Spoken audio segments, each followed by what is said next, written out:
Greetings and a very warm welcome to you all. Thank you for joining Global Peace Studies for Sustainable Development in Africa, where we discuss pertinent issues of peace and sustainable development around the world and across Africa. I'm George Mutale, moderating this session on behalf of the Africa Peace and Development Network, MAMA. Our theme today is Building Durable Peace for the Africa Great Lakes region. The speaker is Frederic Tutu Kamakama, a regional director of the World Scout Bureau, Africa, Regional Office, Nairobi, Kenya. His research focuses on conflict transformation. Nice to see you again, Fred. And nice to see you all. Nice to see you. Please join me in welcoming Fred Tutu Kamakama.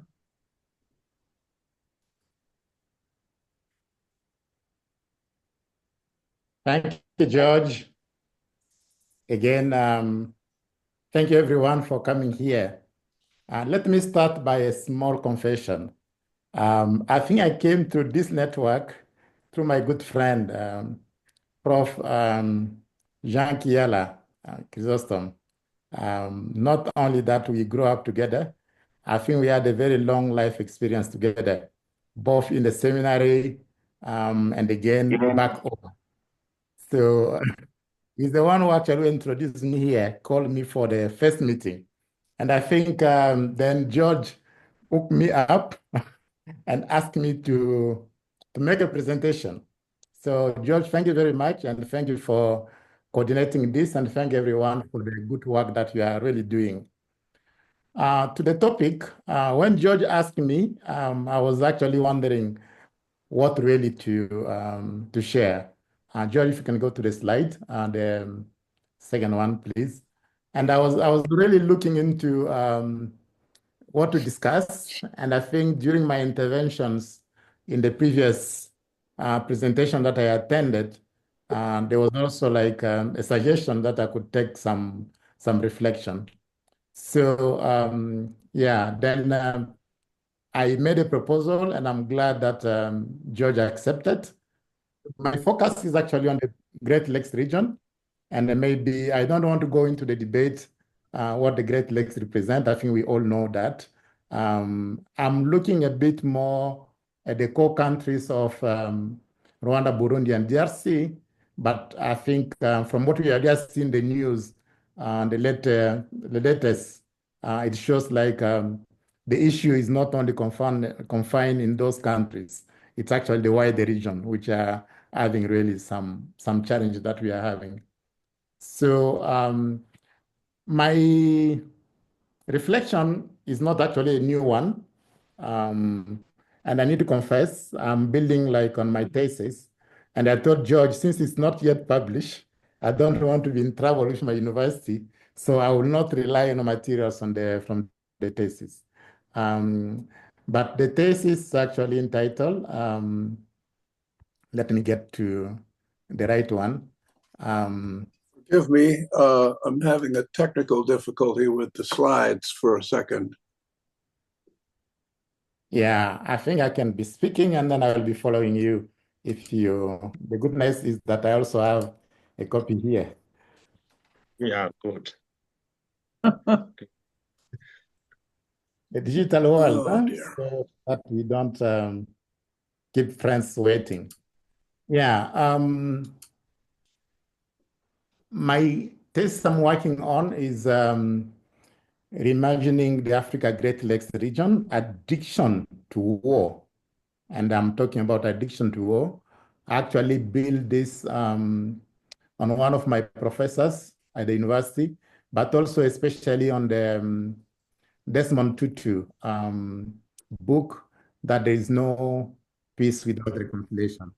And again, there in that book, when I was reading, I was caught up by the analysis that he made on the issue of Rwanda, especially immediately after the genocide. And his own statement was like, if the Tutsi who took power then had waited for 30 years for them to take power, so the Hutu, whom they chased from power, could also wait for another 30 years or more for them to fight back and come to power. So that was really, I look at that dynamic, and when I was sharing it with my professor, it just clicked. He said that addiction to war, and again, if you research, there are many aspects for addiction to war. He's an American, and then he knows like what addiction to war for America is. So that was really for me one thing very important. We can go to the next slides, please. Then I was also building on the previous years work that I have done, and you can see there some publications that I've referred to. When I was the director of Peace Tree Network, that's a network for peace, justice, and reconciliation in Eastern, Central, and Horn of Africa, which is actually based here in Nairobi. We did publish in 2009, actually under my direction, but since I was the host, then we got two consultants that Singo Machofi. Singo worked for a long while for the Africa Great Lakes, the conference, International Conference on Africa Great Lakes region, and Owoche, who is also a lecturer at the University of Nairobi here. So we published that using the ballot to stop the bullet. And our thinking there, you can see like 2009 was just fresh at the wake of the electoral violence in Kenya. But then that situation also spread to Ethiopia. We had also a similar issue in Tanzania, in Congo. So that was really a reflection. And the research itself covered 7 countries. So it was like very good learnings that we had there. And personally, I've been involved in CDA. CDA is an organization also based in Boston, Massachusetts, in the United States, which focus much on reflection on peace practice, trying to see which kind of lessons that we can learn as to build effective peace building. And again, I've also been involved in with a host of other organizations doing consultancy. The latest I published officially was the research that we did on the humanitarian effectiveness. So I think that will be much of my background that I will say. The next thing that I want to look at more is the situation of the Great Lakes. And I think many authors, if you read, refer to the situation as a conundrum. That's a very, very difficult situation. And much of the issues that comes is land and ethnicity. I didn't want to make it sound bad here. I'll put identity. And again, if you go much into the core Africa Great Lakes region, it's also the issue of nationality, and especially when you go to DRC, you can see like people like Jacksons have written the sons of which land. So identity is closely linked to land, and then also to the issue of nationality. There is also a belief in most of the authors in the literature that the current waves of violence that we are experiencing in the Great Lakes is due to the Rwanda genocide of 1994. But if you also read other authors, they will tell you that the 1994 was like the epitome of what people have recognized as violence, but the genocide was actually before. People say like in Burundi, we have had more than 2 genocides. And what is happening currently also in DRC is also like genocide. And again, if you expand the Great Lakes, especially from the map that the International Conference for the Great Lakes is putting on the website, we can consider also Sudan as part of the Great Lakes.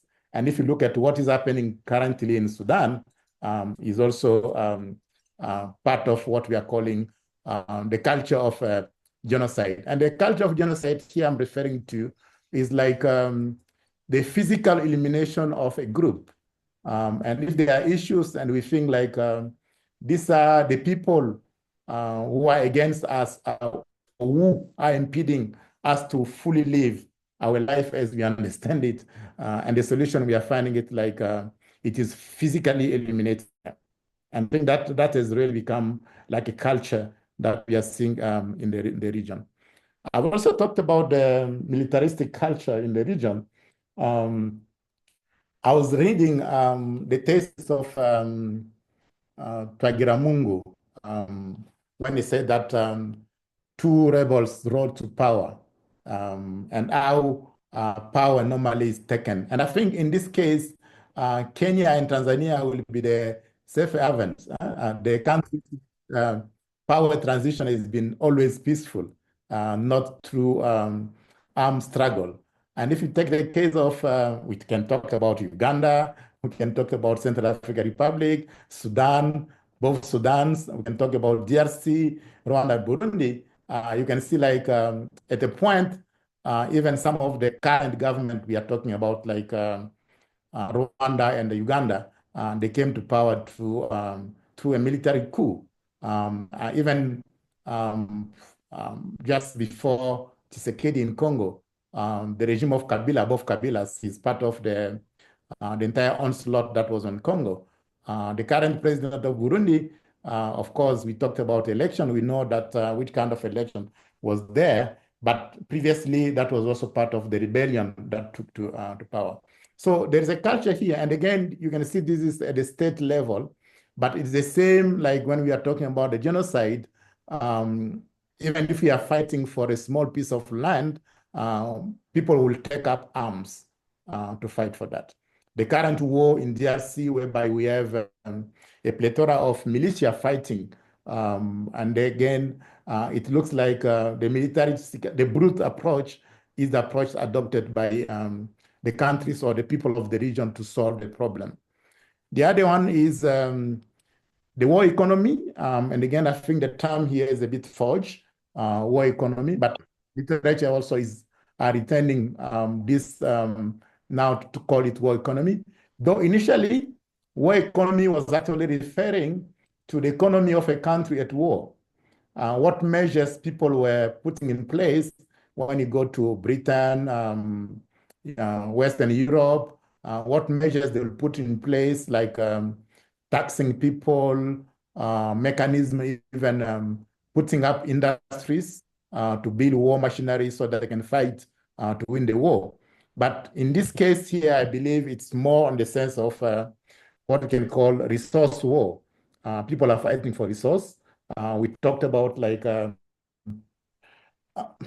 it was interesting for me to find out like in Rwanda, there is an adage or a saying which say like in Sakasi, when people are poor, they always fight even for a small, and they accuse each other of being glutton, of eating too much.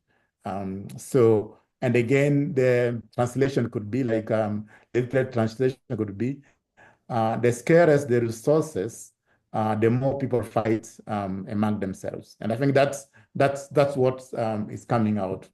The next issue that I think that the region also need to address in a more sustainable way. I was reading the news today and following that there are some refugees who are going back to Congo, and there are also some Rwandese who are being repatriated. But for me, that's also like a symptom.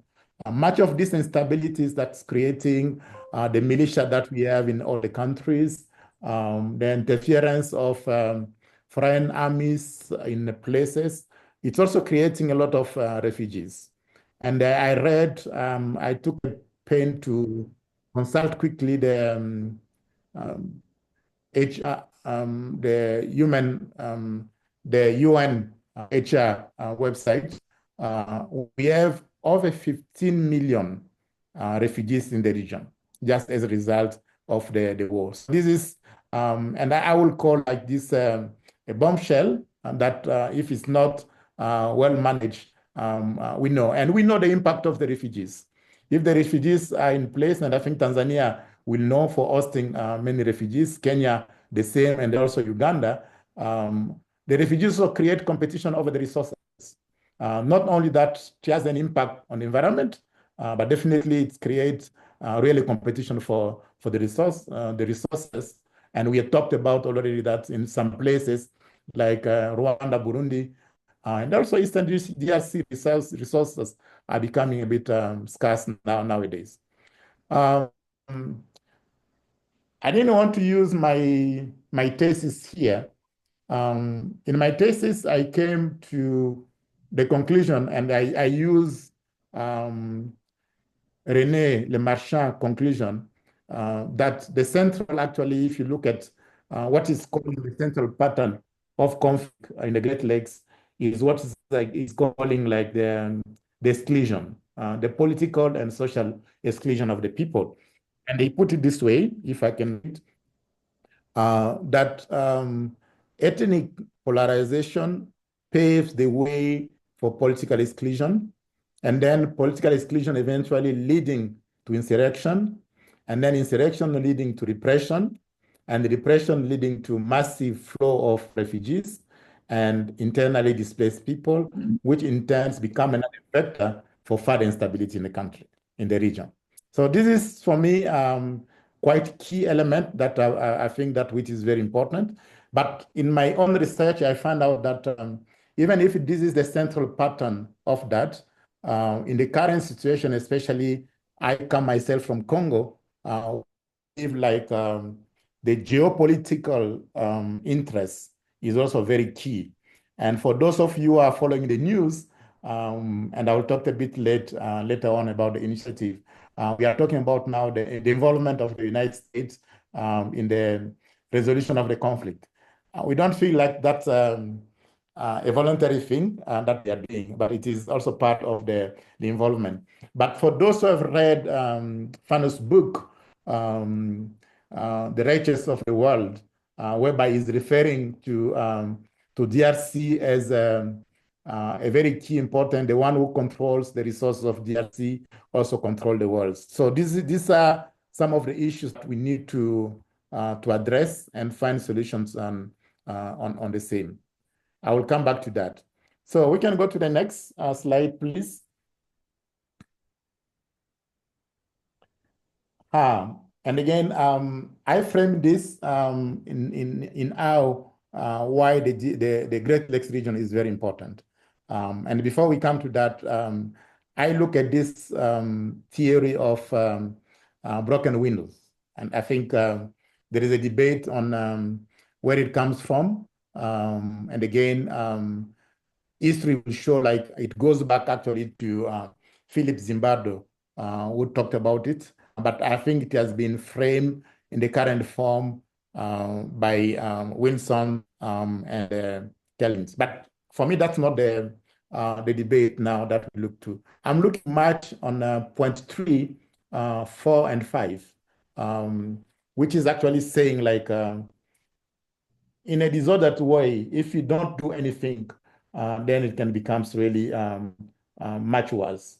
And then especially the idea that we have seen for a very long time, the conflict in the Great Lakes, of course, there are initiatives, but they have really led to the situation whereby we are here and that we are calling a conundrum. And the longer it stays, the more resources will be required to address it. So my appeal, and again, when I was thinking about this, is like if you really want the situation of the Great Lakes to be addressed in a more sustainable way, this is actually the time for us to focus on that. The second point I was talking about in line with that, next slide please, is why currently the Great Lakes matters, because our topic today is building durable peace in Africa Great Lakes. And I go back again to Lemarchand on his book where he's talking about the dynamics of violence in Central Africa. He says that the Great Lakes region matters because of its vast territorial expanse. And I think we know like a country like DRC has got borders with 9 other countries in Africa. So which is making it really a big region. But he also talked about the ever-present danger of violence splitting across boundaries. we know, like I talked about the refugees, and if you can see, for instance, the map, there's another book which I read, which is called the UN Intelligence, how they are talking about the war in Congo. They show the impact of the conflict, and especially the Rwanda genocide up to Benin. They show the trace refugees from Rwanda who went up to Benin in West Africa and further even up to Senegal. So that's really the impact of what we can look at here. But he also talks about the minerals. He's talking about the unique opportunity that this region offers. And again, the appalling bloodshed experience that we have had. So I think that's only just to build the thesis that we are talking about. The next, I'm talking a bit about the peace initiatives that we have, and I'm calling it the search for peace in the Africa Great Lakes region. The next slide, please. There have been, I think, massive initiatives. But my reading and my conclusion from the reading of the literature, there are three initiatives which are up like the major ones, not only because they are talking about some good result. And the first one is the Arusha peace process for Burundi. We know that before the Arusha peace process for Burundi, we had the Arusha peace process for Rwanda. And we know that with the bringing down of the plane of the then President Habyarimana, that peace process collapsed. So there's no tangible result that we can show for that. But for Burundi, we know, like with the electoral process in 2005, there was hope that the transition government that was put in place, the sharing of power between the then government and the opposition, but also the more important one is the peaceful transition that came. Though in 2015 we saw like the tendency was to go back. Actually, there is someone who has written in his thesis by saying that there's a tendency for the government in Africa to do exactly the same thing that they were opposing when they were in the opposition or when they were in the rebellion. So when they come to power, they do exactly the very same thing. And I think in this case, Burundi can be a case study. Though by that time, there was really hope for Burundi. And I think the same thing can be said about the Lusaka peace process for DRC. We had a transition government, and from Congo, we normally laugh by talking about 1+4, that's 5 government. We had 1 president and 4 vice president. But as long as it brought peace, and I think from 2006 to up to 2018, DRC, even if we still had rebellion like the M23, then there was kind of some peace by that time. But as we know, each process has got its own limitations.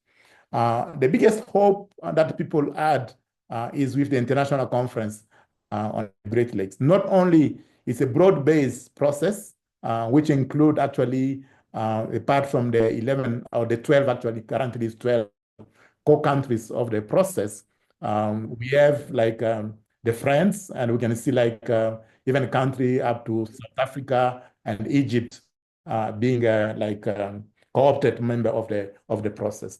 So that's an initiative that's giving hope for that. And we know like some of the mechanisms, if you read the protocols that have been put in place for the implementation of the resolution, especially the Pact for Security, and again, processes like the traceability of the minerals, but also a number of things that has been put in place. One thing that I don't like, back to the initial thing I said, it's a militaristic approach for them to be putting like the standby military force. So these are initiatives that literature is showing are key for, and if well implemented, they can really bring sustainable peace in the region. I put in small there, the Nairobi and Luanda peace initiatives, which are actually, if you read well, they are not like separate processes. They're actually building on the international conference on the Great Lakes region. Only that the focus was much in terms of giving some prominence in some dialogue, and the Luanda process focusing much dialogue between government of DRC and the government of Rwanda, and the Nairobi process initiative focusing much on the dialogue between the DRC government and rebel groups. And of late, I think you have seen in the news, we have the Doha, Qatar, and the Washington initiative.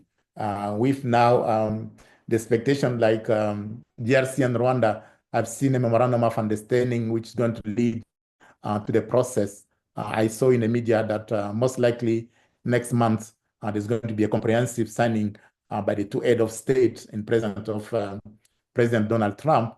And again, I think these are good things, but there are also challenges. And I think that's why I put a bit in small characters, because we don't have much, and we don't have, as we speak, much information on what actually is contained in these processes. But still, if we look at it well, it's not much different from what the comprehensive international conference on the Great Lakes brought on the table by bringing quite a lot of support, both from the region and from outside. In the next, I'm talking a bit about the challenges of peace building, and I think these are the issues that we are looking into. The first one is actually weak governance and leadership. Not only that many conflicts are stemming from the corruption I spoke about, like the way people take power, not following up the constitutions, and again also the political will of implementing the agreement. I was talking about the Burundi process, Arusha process, peace process for Burundi, and again also the DRC with the there is the Biuzu is talking about incomplete processes. Much of the processes are incomplete. These processes are incomplete because the current government, as I said, once they're in power, we know, like for instance, the former president Joseph Kabila, when we're supposed to go on election to elections in 2016, he has to say that he could stay for 2 extra years without any constitutional process in place. So it was like constitutional vacuum to that place. And we know, like some of the we saw the situation in Burundi, especially in 2015, when the then president Nkurunziza changed the constitution to stay for another term after completing 2 terms. And we know, like some other countries, Uganda has completely changed the constitution for the president can vie forever, and Rwanda follows suit on that. In that level, I think Kenya and Tanzania should again be saluted for implementing constitutionalism here. But there are also limitations to that if we look at it deeply. The other thing we talked about land and identity, and here I'm bringing it more as ethnicism but also political division, that very deep rooting in the tension that we are having here.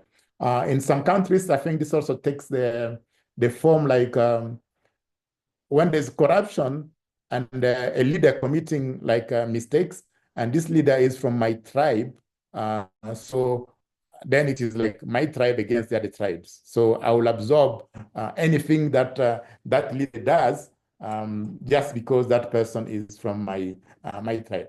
But on the other side also, I think these issues inhibiting processes like I talked about the late Archbishop Desmond Tutu, who talked about there is no peace or there's no justice without reconciliation. So this really hinder the process for reconciliation, if you want to look at it.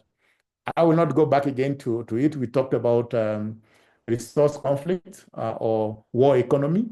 And then I think at the point when I was revising the literature, like groups like the Mai Mai, and the Mai Mai, these are mostly known as militia group from Eastern DRC.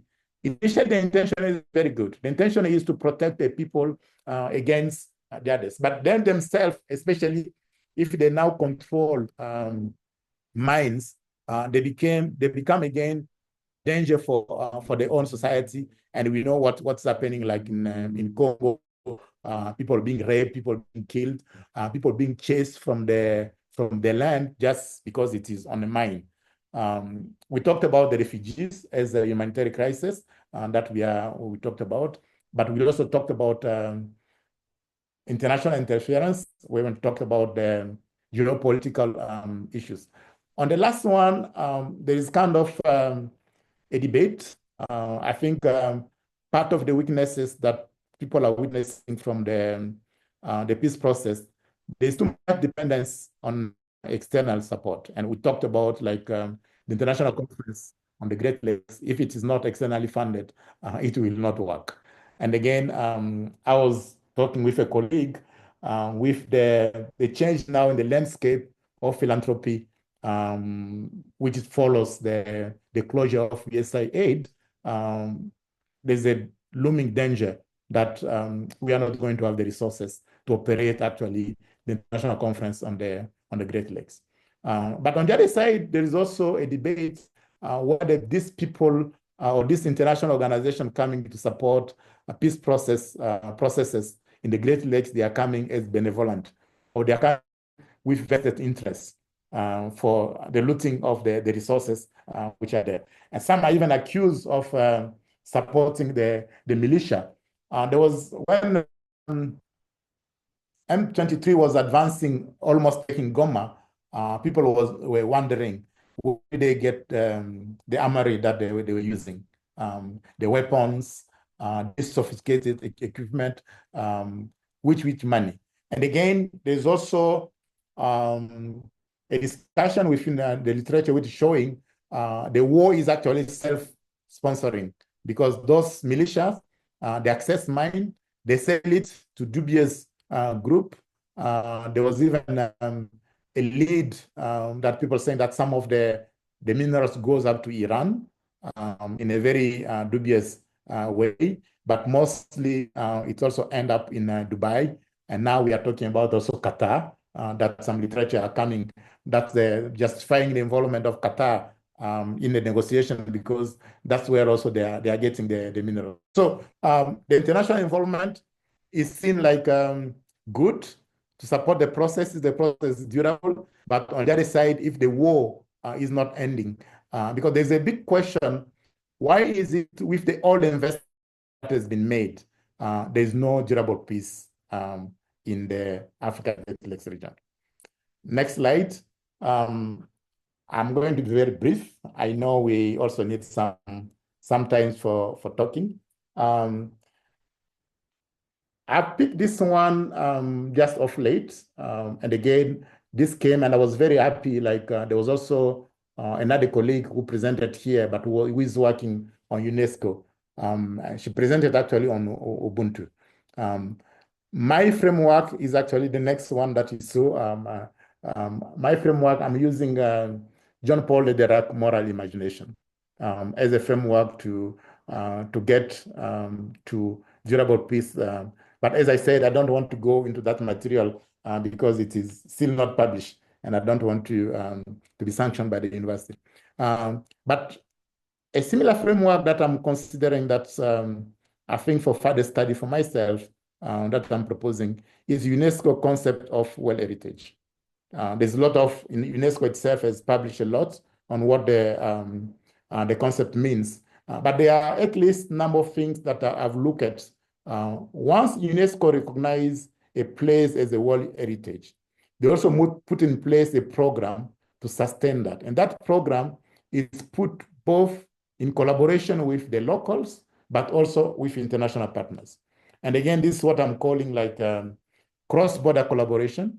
If you really want peace in the Great Lakes region, if you read the literature, there are also people that say the issue of Rwanda and Burundi is about resources. And the resources that they're referring to is mostly land. Because Rwanda and Burundi are the most densely populated countries in Africa, Rwanda being the first, currently with 591 people per square kilometer, whereas in DRC, we have got 8 people per square kilometer. And then you see, and then somebody was saying like, how can you have people who are suffering from land, yet the next neighbor is having plenty of land which is not being well utilized? So that's one reflection that we are looking into here. So if land is an issue, how can we put in place a mechanism that will help us to address the issue of land, both in Rwanda and Burundi, with the possibility of DRC, but we can also talk about Tanzania. Tanzania has also a big portion of land which is not fully occupied or densely as Rwanda and Burundi. But the also comes with that is, what about the right of the indigenous people? And I think that's one thing that is very important for us to reflect on that. So, and again, I think this is where this concept of cross-border collaboration that UNESCO has really developed is, I think it's very attractive as a possibility of us working on it. So, and this one will take care of the management of resources, that everyone will find the cost in it. And again, we can also put in place the respect of human rights on how we can use. The other side, I saw another theme that is coming with the UNESCO concept is what they are calling the protection of cultural heritage. And again, if we say like, I was just thinking, what motivates UNESCO to declare something like a reef or a land, a building, like cultural heritage of the world? Is the value that it brings. And if we look at the Great Lakes region, we know like the Great Lakes region, not only the source of the 2 biggest rivers that we have in Africa, that's the Nile and the Congo River. That's why we call it the the Nile and the Congo. But in the Great Lakes also, that's where we are having now the biodiversity. And that's where we're also having the forests, which is, we can bring now, that's for climate change. And so it is the need that of the resources that we have. On top of that, if you add mine, and literature is now talking about DRC like being the top producer of the materials that are now needed for the batteries and for all the electronics that we are using. It is only second to Russia, and partly even on top of Russia when we are talking about tantalum. So if we consider these resources as the gift of the world or the gift of nature, and that it belongs to humanity, how can we exploit them without infringing the right of DRC people, whom are the indigenous people where the resources are found in? The second thing, the third thing I was talking about that provide through the process, and UNESCO, for instance, recognize a place as a heritage. They put the process, and again, in this side, they do more of the touristic side. If you go to Zanzibar, if you go to these places, the proceed for this economic process, especially for tourism, is also help to develop the local community. And if you look at the Great Lakes region, much of the people who are fighting, much of the people are the youth. And these youth are joining these groups because they don't have any work.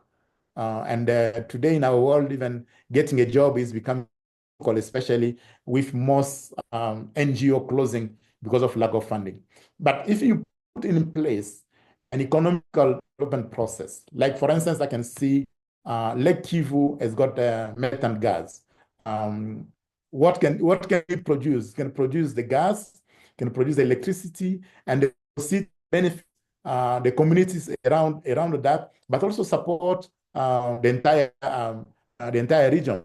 I'm looking, the Inga Dam maybe in Congo is a bit far in the west, but the Inga Dam well developed. South Africa tried to do that, but because of the instability of the country, they dropped it. But if you can take the entire resources that the region is having, and you develop them well to become like an economical development zone, that will, I think, can become very good process. And here you can look at like the process that the Asians are doing, building that kind of thing. And I think that could be, and again, if you look at the European Union, it's also built on economical pact that can develop for the support of the people. And the last thing I'm looking here is the education opportunity that comes with it. And again, not only that UNESCO provides within this process the peace educations to help the community appreciate each other, but it also helps people a rapprochement between the people who are fighting. And I think that will create more understanding, more collaborations, but also mutual support from the various groups. The last one, I'm just trying to refer to the, my thesis, since it is not my work, I can quote it here. The next slide, please. And again, all this for me need to be done through a process that goes beyond the current process that we are looking into. And in my thesis, I was referring to it as the moral imagination. Dirac defines the moral imagination as the capacity to imagine ourselves in a web of relationships that includes our enemy. And again, if you look at what is happening in the Great Lakes, there are many enemies. And also the ability to sustain a paradoxical curiosity that embraces complexity of the Great Lakes as a conundrum without reliance to dualistic polarity. And I think if you look at much of the literature, we talked about the polarity between them and us, Hutu, Tutsis, Congolese, Rwandese.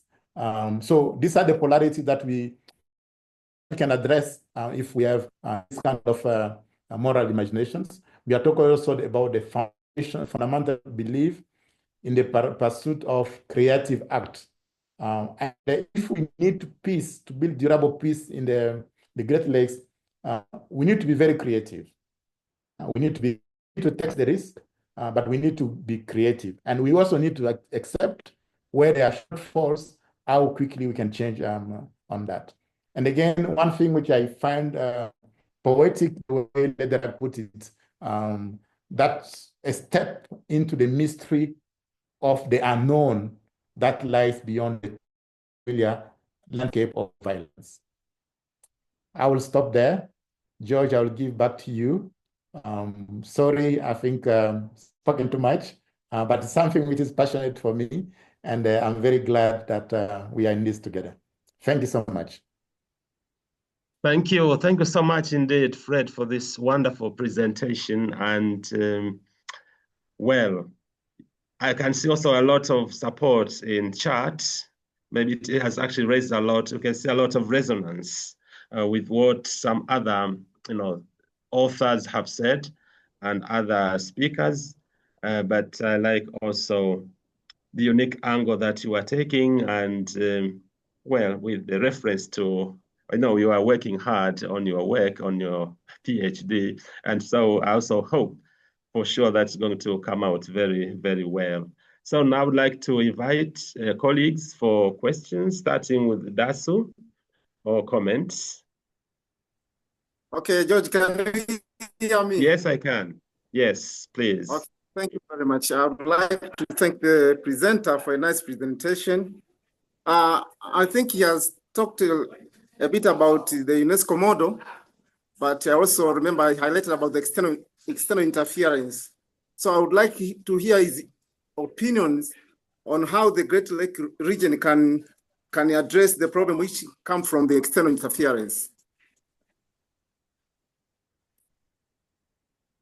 All right. Would you like to respond to that? Yes, yes. And I think the reason why I like the UNESCO model is that we are not alone in this world. And if you look at call like the butterfly metaphor, little butterfly in Asia create troubles up to tsunamis and even crunches in America. And I think if you put ourselves like we are not alone in this world. And again, I think it's very important that we know like whatever we do, what belongs to humanity. And what I like with UNESCO is the humanity side of it. We need to have processes. And I know like we have the Kimberley process for the minerals. We have other processes also. I believe we don't have to look like us and them. And again, this is what I'm talking about, Lederach, avoiding the polarity. But we need to say like, if you consider it as the gift of humanity to all of us, how best can we respect the right of each other? How can we put equity within it? And how can we support each other?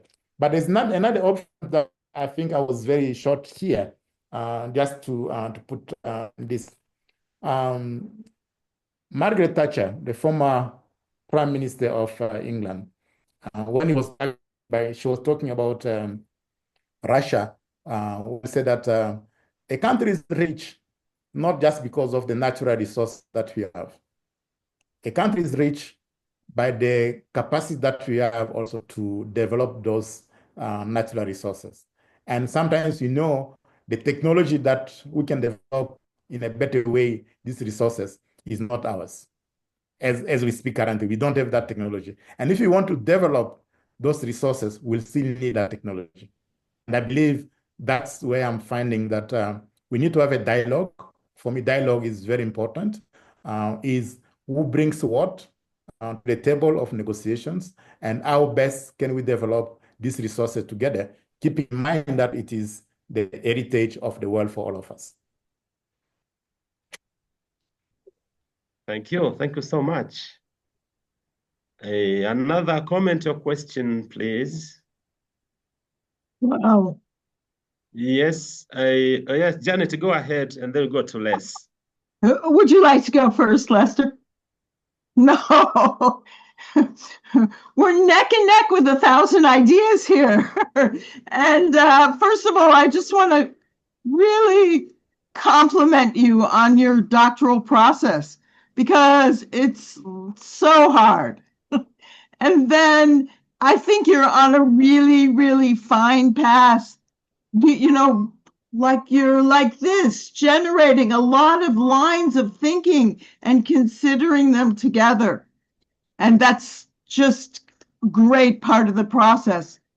And so I want to also say that be careful of some of the people you're learning from, like Margaret Thatcher, because she's a colonialist, right?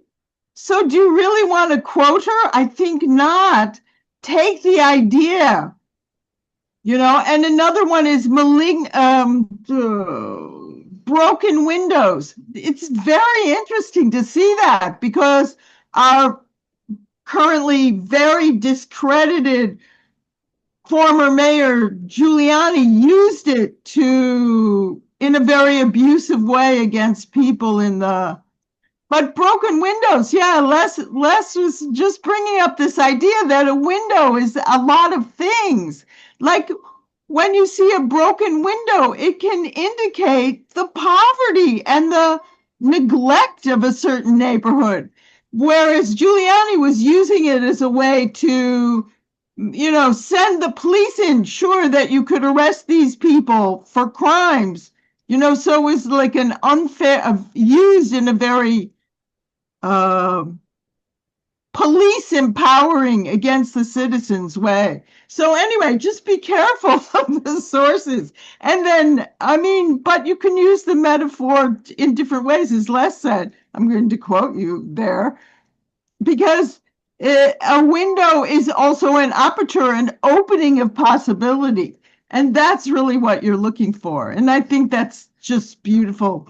And okay, so I want to give you you're not using psychology, but two psychologist metaphors. One is malignant normality.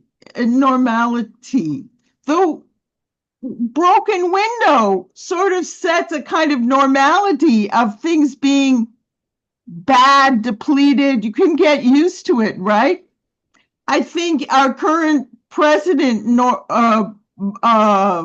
I hate to say his name, but you know that guy who's our president.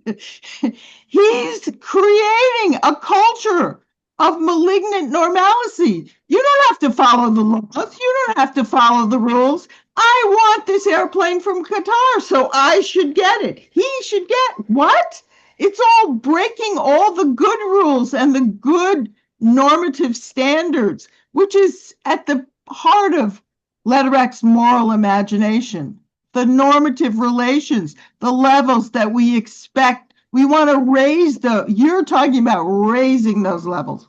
Okay, and the other one has to do with international interference. There's a psychologist, Eric Byrne, and he had this book, Games People Play. And one of the games is, let's you and him fight. And that's what happens a lot in international international interference to keep the people on the ground fighting with each other. And, that happens in Colombia. They make a peace accord. They disband the guerrilla revolutionary forces that were fighting the government. But now they're still having all that killing again. And why is that? Because they have resources that certain outside the law forces want. So this is like your situation that you're explaining exemplifies a global problem, and you can use, as you're saying to do, Lederach's quote of the web of relationships. We can't make these things go away, but how do we circle them with a moral normalcy that's we continually raise? I mean, I don't know if we can do it because we're trying to be good people, but the more we work together to do that, it's what you're doing is excellent mapping of what we need to look at. So thank you very much. I learned a lot. Okay. That wasn't a question, I know, but. Thank you, Janet. Just quick say that was more of a reflection contributing to that. I need to get back to you to learn more on psychology. But I think what Lederach is telling us is like we need also to put some ethics in what we are doing. And again, my reflection was like, let's talk about COVID, which was a global pandemic. How many people took advantage of the global pandemic to become richer than actually to serve the world? And I think these are some of the things. What are the ethics? And again, when we are talking about even bringing up international actors to support the peace process in the region, on which basis that we are going to do that? Which can we put like ethic codes that thing that we are going to do? It's not just like signing deals. Nowadays, I don't want to refer to everything is now become a deal. Human beings, human lives is not deals. Human life is something which is sacred, if you can say. How do we respect that? And how we look at each other as we are human? What is the basis that we need to put into that? By the way, I'm also a philosopher. My MA thesis was actually like, I put it like the understanding the second person, the metaphysics of the human action. So what qualifies what we do as a human? What difference is there between us and any other species? I want to call animals or whatever. So what's the difference between us? What qualifies us as human beings? And again, this is an element that we also need to put in what we are doing. All right. Thank you. Thank you so much, Fred. Lester, you wanted to say something. Les, please. Well, I'm not sure we should have back-to-back American speakers in the Africa Peace and Development Network. I see another hand up. I think we should go there first, and you can get back to me sometime before we quit. All right. Thank you so much. Eliseo, you're welcome, Eliseo. Thank you, George, for the word. And I would like also to thank Professor Lester for giving me a word before he talks. Otherwise, he was going to close me, I believe. Thank you very much. Dr. George and Fred, I would like first to acknowledge the greatness of this group and the whole lot of discussions that we're having. I think, first of all, they are helping and they have been helping us we have come to learn a lot about Africa. And also at the same time, they have been helping us to overcome a lot of ignorance in relation to what we know and what we don't know about Africa. And these discussions have just brought a lot of knowledge and insight for us to really understand each other. And I will say not only understand Africa, because through many experiences that people have been bringing in reflecting about Africa, bringing from their context, that has also been helping us to understand their own context and how they understand Africa. And I have to say thank you for that, all of us, and thank you for this platform.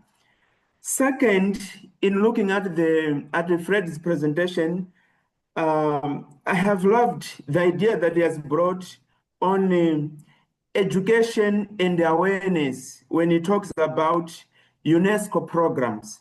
I think I have really loved this view he has brought, especially the idea of where he was saying durable peace requires creativity. And he brought some examples of how we can integrate regional peace efforts. And as he was explaining about how to bring about these regional peace efforts, I was equally reflecting on Zambia experience, which this year I went to participate in that cultural event in Twala of the Ngoni, which is arranged by the Zambian Ngoni people, which gathers almost people from different countries, from different gatherings, from different contexts, to come and appreciate culture. And I think the same also is done by the Shewa Gawaundi King. All of them happen in Zambia. When I saw how the event is so great, is so cultural, so traditional, but gathering people from different places like Malawi, Zambia, Zimbabwe, South Africa, Tanzania, Lesotho, and Mozambique, where I came from. I see how it is really beautiful.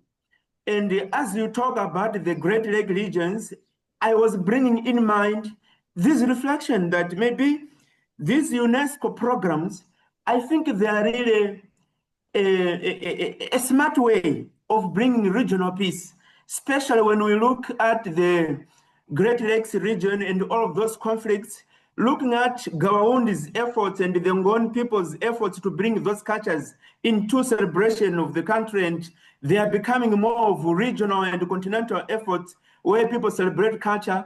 I have really loved it and I love your ideas. Thank you very much. That is the idea I wanted to share, and thank you very much indeed. Thank you so much. And Richard, please go ahead. Yes, thank you. Good afternoon to you all from Ghana. Please, can you hear me? Is my line okay? More often, I It's can okay. hear you. Okay. I'm also happy to, fortunate to have the lesson on Great Lake. when the presentation was going on, something came into my mind that UNESCO's heritage, in fact, when you understand the activities of UNESCO, you realize that their sites are very, very beautiful. But to certain categories, they don't know what it is at all. For example,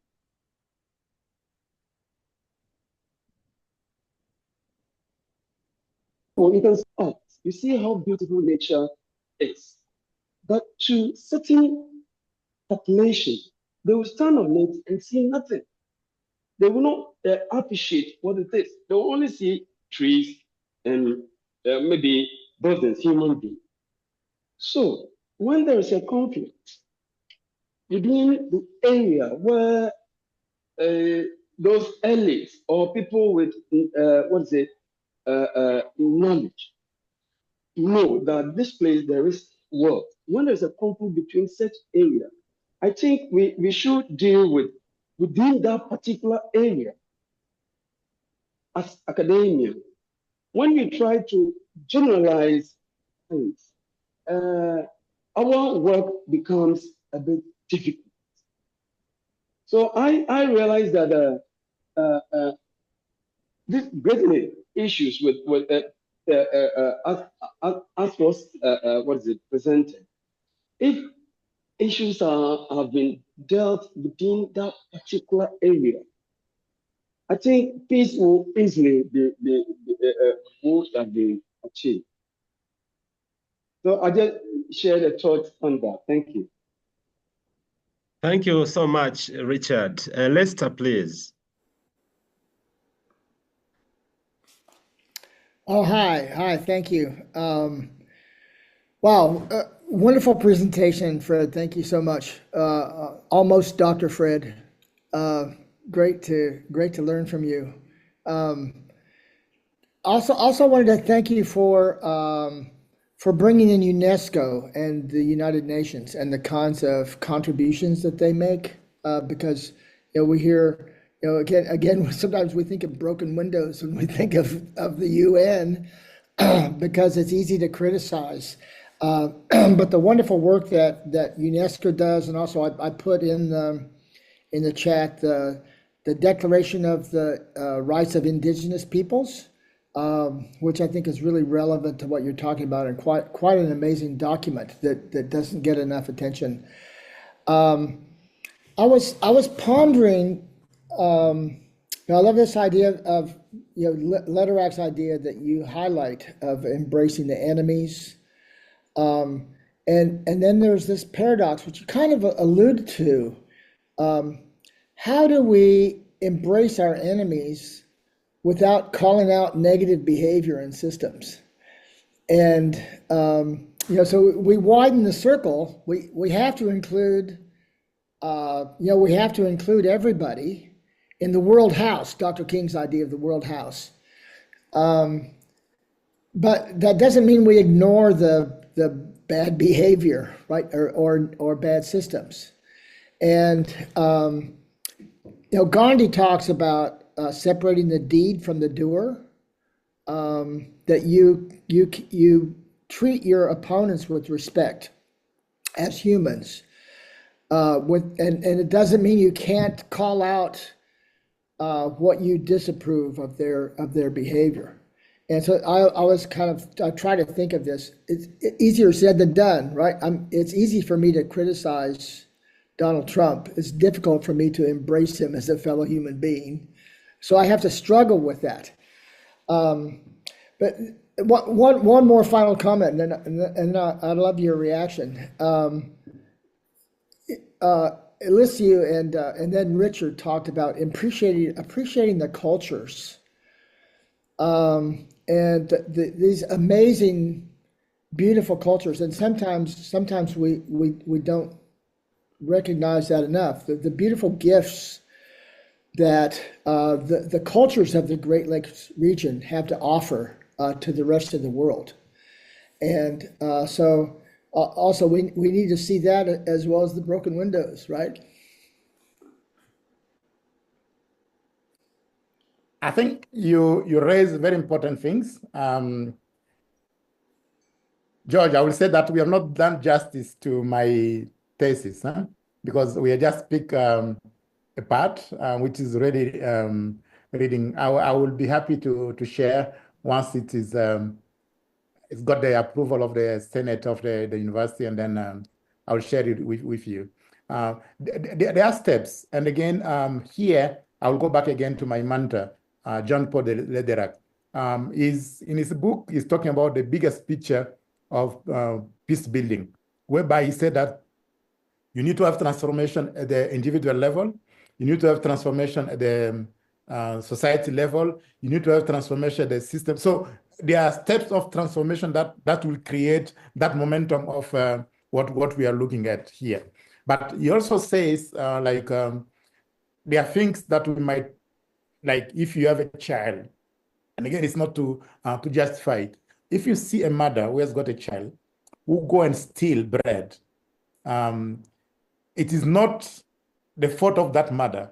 It's the fault of the system that mother operates in. So we must have a system that will support that kind of relations that we have. So he also talked about the relationship is based on some assumption. And that's why he said we need to think beyond the normal too familiar way that we are framing our issues. And I'm going to give you a good example here. I put that I was involved actually with Frederic when we were doing the reflection of peace practice for both Rwanda and Burundi. One thing that we realized is too easy to say, for instance, in Burundi, whereby people talked about the division between the Hutu and the Tutsi. Actually, Burundi is coming up as a good example whereby the division is not actually between the Hutu and the Tutsi. The division is between the elite and the poor people. And the elites are both Hutus and Tutsis. And you will see those elites, they will sit on the table, they will discuss, they will laugh, but then they will go there and mobilize people, and the poor people will follow them because it is somebody from my tribe who is talking about this kind of thing. So there are a number of things that we look at. I even say that we're talking about corruption, we are talking about stealing. I'm coming from a country that DRC, like most of the external investment, we don't know where it's going. And a good example that I give, don't report me please to the police, for more than 20 years, we are paying $50,000 or $50, sorry, for go pass, like pass if you are coming out of the airport. Today it's even $55 for more than 20 years. And for those who have gone there, you know the state of the airport, how it is. Where is that money going to? So, and I think that's the system that we need to look at. And if we consider, like, for instance, and again, that's what we are trying to say, the people of Rwanda, I like some discussion that I followed last night at the television of Kenya, whereby they said that the issue, for instance, because there were some activists from Kenya who were expelled from Tanzania. George, sorry, I'm not talking about you. And people say that let's distinguish the government of Tanzania and the people of Tanzania. And they say that the people of Tanzania and the people of Kenya are friends, are brothers and sisters. They are going through the same suffering in the hands of their own government. And I think these are things that we need to build. And I believe one element that we build here, and what I want to build a durable peace, the durable peace that we have seen, like, for instance, in my thesis also, I'm talking about how the situation in Ukraine between Russia and the Ukraine is also affecting us in Africa, and how the situation in Africa is also affecting other countries in the region. So these are the elements that we need to build, and we cannot start it same directly. I like what Richard said. The starting point is dialogue and education. And we also need to define what are the values that we are talking about, because sometimes we know in this world, we don't share the values. And when what is the minimum that we can say that this is our common value, that we can build on peace on this, we'll always have the rich and the poor in this world. But there must be a system whereby we can all benefit from all the resources. Why is it that a politician in Congo will benefit from a mine, and yet the people just next to the mine don't even have a school? So I think these are reflections that we need to work on. Yeah, but I know us also academia, we need to be very clear what are the values that we are talking about, because it looks like in today's world, we are now, if you are an ethical person, you become actually a danger to the society. It is those who are stealing, those who are implementing, those are the rogue people who have been acclaimed in most of our social media nowadays. Wonderful, wonderful. Building durable peace in the Great Lakes region. And you said that there was a bit of a, should I say, disagreement on what Great Lakes is. Would you like to expound on that a bit, please? Not disagreement as such, but I think sometimes it's used in a very restricted way, whereby it is referring to the three countries, the former Belgian colonial country of Rwanda, Burundi, and DRC.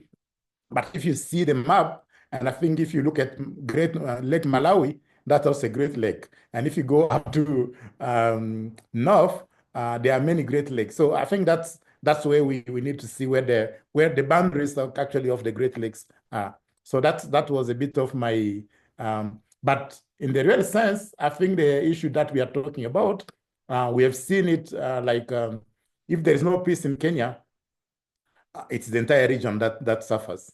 I remember there was a time in 2007, 2008, with the post-election violence. We didn't have the Eastern Congo, there was no fuel. South Sudan suffered, Uganda suffered. So there's a way that we are all connected.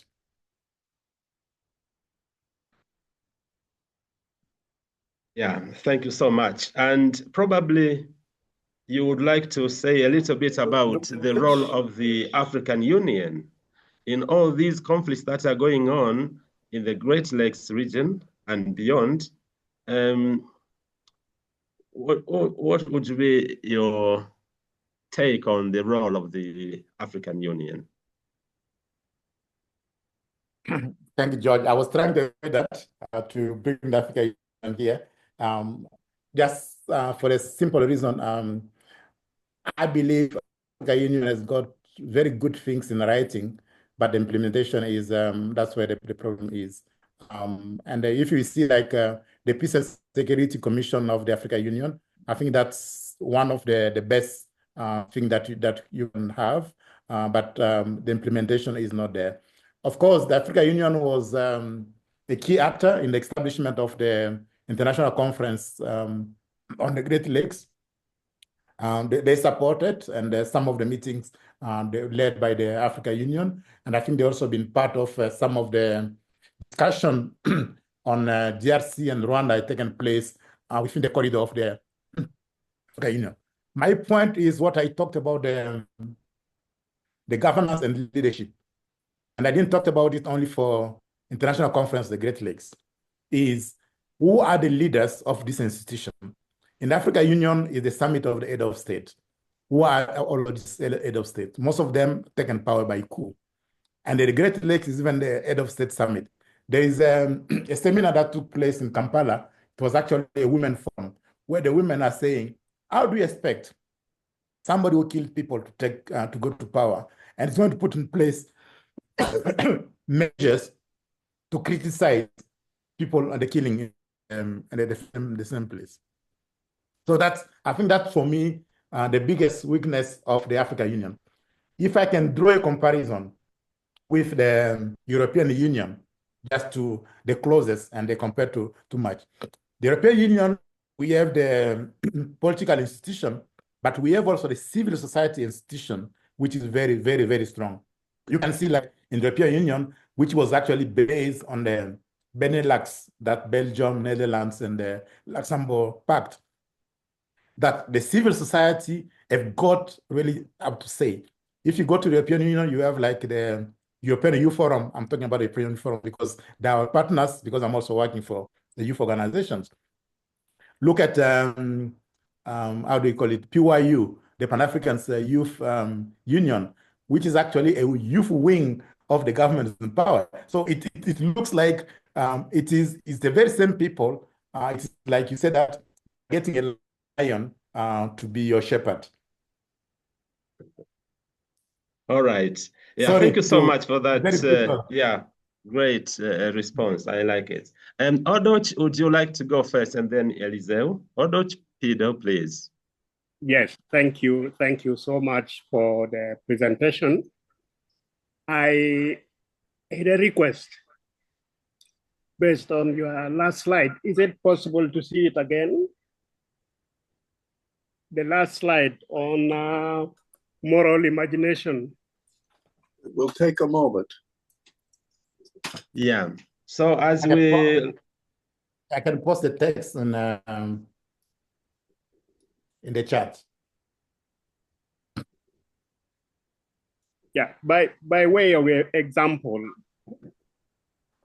maybe you could help us understand a little bit more the context you had in mind about something about being creative. It is somewhere in the middle of the text in that slide.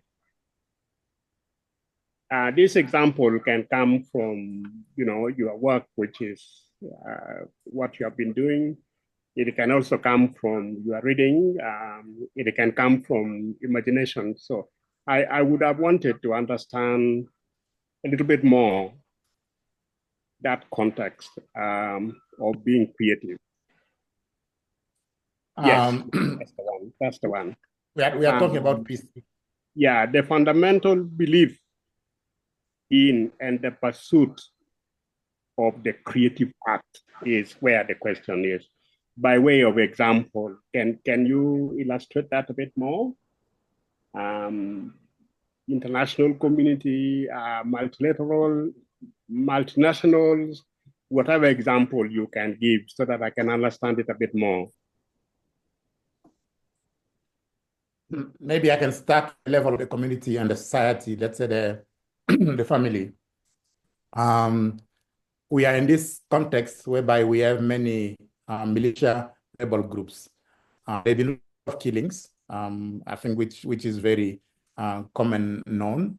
And in the community, especially, they call it like Rwanda and Burundi is a small community. And I know, like in our work as Scout, we are working with a project we are calling Amahoro Amani. Amahoro is actually the same word as Amani, only that Amahoro is Amani in Kenya and in Kirundi. All means peace. And within the process, we are like when we are working with the youth and the young adult, and this especially in Rwanda, that was exactly the process, for instance, the Gashasha process in Rwanda. And to be honest, with the apprehension that we can have about Rwanda, the Gashasha process was like a process whereby people knew you will not have a justice. If somebody has killed your relative, your parent, or whatever, they will not bring back that person. But you still have to live in the same community with that person. So how are you going to make peace to live with that person? Because if you don't make peace, then you create the cycles of war, revenge and revenge, create another cycle. You need to create a way that you can make peace.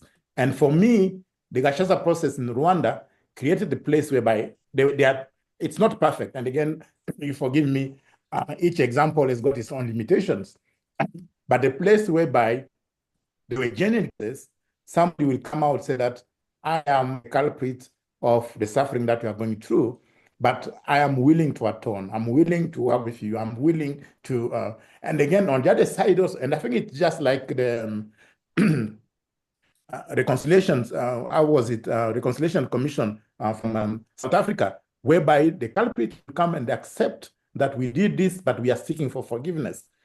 That can only happen in an innovative, creative way. Because the normal reaction, the normal human, I know that Janet was talking about psychology, is the anger. The forgiveness doesn't come at first. But if you look at the long run, to get to that, you really need to be more creative. That's, I think, at the individual level. The society level, international level, we know, like these countries, we know who has created all the suffering that we are having.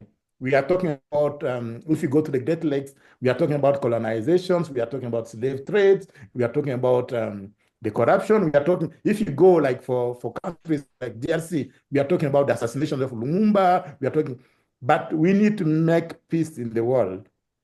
So if you are going to be part of the international community of nations, we need to find a way of not forgetting, maybe, but finding a way of working together despite the bad history that we have. And we need to create, and again, an example could be, this is also what I'm trying to talk in my thesis.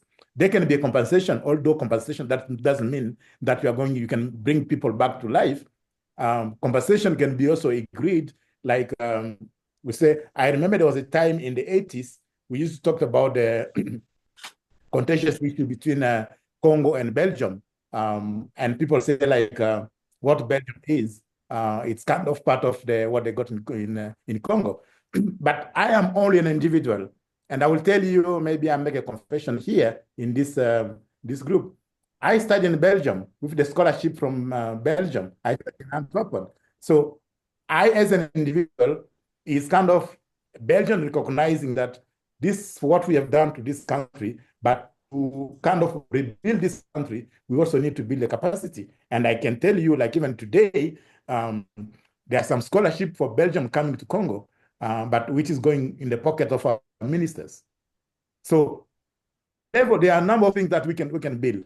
I can still go back again, give examples, like, and again, I'm happy because this also came from, we are learning from us as scouts, the reconciliation between France and Germany. It didn't come from the top level. It came through the young people. In Europe, we have the Erasmus program today. It is built on the capacity of, we have a very bitter past, but we can construct a promising future for all of us. And I think that's where I'm looking at where the creativity need to come. Because if we just rely that that person killed your father, so to kill again that person, it's going to be a cycle. So we need to create, how can we create now a flourishing future, not built on the past, but on new experience that we can build for a better future for all of us. Great, thanks. Eliseo, please go next. Thank you.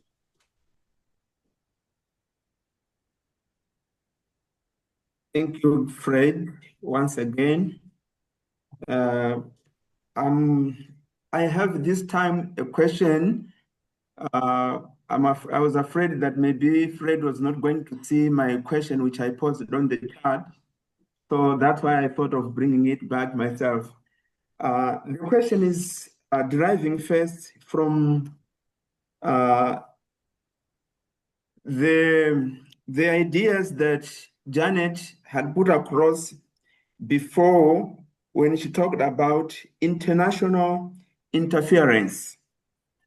And it was made, this question, looking into this last post, where Fred talks of moral imagination. I was trying to see and understand sometimes that we have, in some contexts in Africa,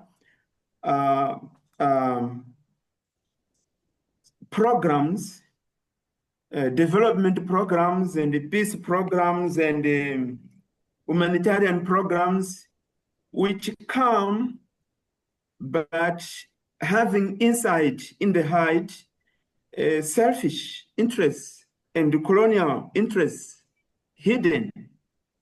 And maybe we can also think in trying to bring it to reality, we can try to think what we hear. I don't know if it is true or it's not, but I read a lot about Burkina Faso and the latest developments in the politics of Burkina Faso. And we hear a lot about these kind of situations of some agents becoming like humanitarian and development agents when they have some colonial or selfish interests in them coming to discover something. I don't know if that is true, but it can just be a claim. So my question is like this. Is the moral imagination something that can be brought into practice? Can it be really practical and bring some kind of advantage? Or to go straight into the question which I had posed here, the question was saying, when you thought about this piece of moral imagination, and the whole thing of bringing enemies together and think beyond ourselves to treat our enemies with respect, as Lester was saying, did you have in your mind an idea of peace dialectics or peace metaphysics? And is that practical? Can that be practical? Or it's just in the context of just thinking as creativity? Can it be practical? Can it be really brought into, can it become a tool for bringing real peace, as you are saying, durable peace? So that is a question which I was trying to struggle in my head with. Thank you.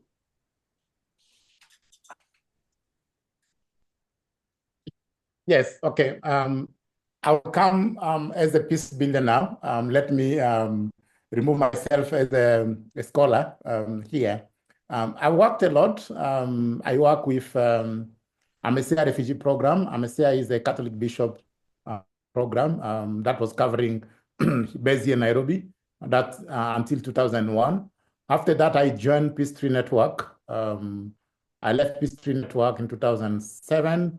I was the country director for American Friends Service Committee for DRC, and I also represented them for the Great Lakes. So I've gone up to the ground, and I think experienced the ground, and I think we all don't react to the situation the same way. But I went, for instance, in the Masisi, whereby somebody, for instance, been killed and the land been taken.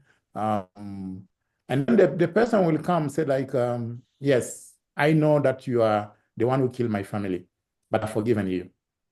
And I will tell you, everyone reacts differently to the issues. So I will tell you, I've seen moral imaginations in action. It happens. And what we are trying to say here is the transformative power that you can have through the forgiveness. And I'm not only talking about the forgiveness, I'm talking here looking beyond what we live in. And again, if I bring the peace building side here is, for instance, what are we fighting for? In the Great Lakes, what are we fighting for? We talked about, we are fighting about land. We are fighting about minerals. We are fighting about nationalities. And again, land, ethnicity, and nationalities are also intertwined. What solution that can we have? And again, one simple example that I'm looking into, and this one, we added for Cote d'Ivoire. I don't know, I don't remember the exact year, when they were talking about Ivoirity, being an Ivorian. The Great Lakes, we are talking about, some of the things that we are talking about is the Banyamulenge, the Banyarwanda, it's about the nationality. Is there a way that we can overcome that issue? And I'm going to give you an example, practical example here, is us Africans, when we go to a Western country, it's easy for us to adopt a nationality of that country. But we are not willing to share the nationality of our country even with our neighbors. You are getting like where I'm trying. So, and again, the moral imagination here, it doesn't make us to create number of things, to build like, what are examples under the skies, which has been working. You go into that, because why should we be fighting only for nationality? And nationality we are fighting is in terms of access to resources. This is why I'm bringing the issue of the UNESCO. Can we have like the joint management of the resources that we have? And again, we look at, because at the end of the day, if you are rich, and I'm poor, you know, they say that poverty is far, so it can create another thing. So what mechanism that we can put in place that's going to address your need and my need? And again, I think that's where we need to be very creative in looking into how do you work. Today, I'm going to give you an example, which might shock you. I said example of the US being involved in the deals for peace in Congo. What is the US looking for? Do you think the US is purely interested in the peace in the Great Lakes region? Yes, but more so, they're also interested in accessing the strategic minerals which are in Congo. You like it or not, they are going to access it. So through peace or through war, they are going to access it. So now the creativity I'm calling here is, what are the creative measures that we can put it that the US might still access these minerals without shedding the blood of the people on the ground? So this is where I'm calling, we need to be very creative on proposing solutions on what we can put in place. Because you like it or not, we saw Iraq, we are now seeing like Ukraine, we are seeing Palestine, so you like it or not, and if it is not the US, it's going to be China. So if it is not China, it's going to be Uganda, it's going to be Rwanda, it's going to be Burundi. Even Zimbabwe, when they fought in Congo in 1996 and again 1998, you know where they were fighting? They were not fighting to protect the population. They were fighting to protect the mines. They will fight so if it is not the US, it's going to be an African country. It's going to be Angola. It's going to be Zambia. You know what traffic is happening around at the border in Kasamalusu between Congo and so that's what we are trying to say. So we have the situation. How can we come to a creative solution that's going to benefit both sides without shedding the blood? But keeping in mind the morality that comes also with it. Thank you so much, Brother Fred, for this wonderful experience and presentation that you have shared with us. And wow, that has been a lot of information, food for thought. And I'd like also to take this opportunity to thank everybody on this call. I know you are all very busy people, especially I know, of course, Fred, for example, but you've just been able to find the time to be with us. And many of us here are also quite busy people, but I thank you for your time, your availability, and being with us and reflecting with us on peace building strategies. And I would like to invite you, especially for next week, as we'll be talking about peace professionalism. And want to find out, the values, want to find out really what peace means to us. And I would like to welcome you to take part. This will be a special program, we'll be doing actually a survey really together to find out what really unites us and how we can build a better future. So thank you so much, and I wish you all the best. Bye-bye for now. Thank you, George. The pleasure is mine, and thank you for coordinating. Thank you. Bye-bye. Bye-bye.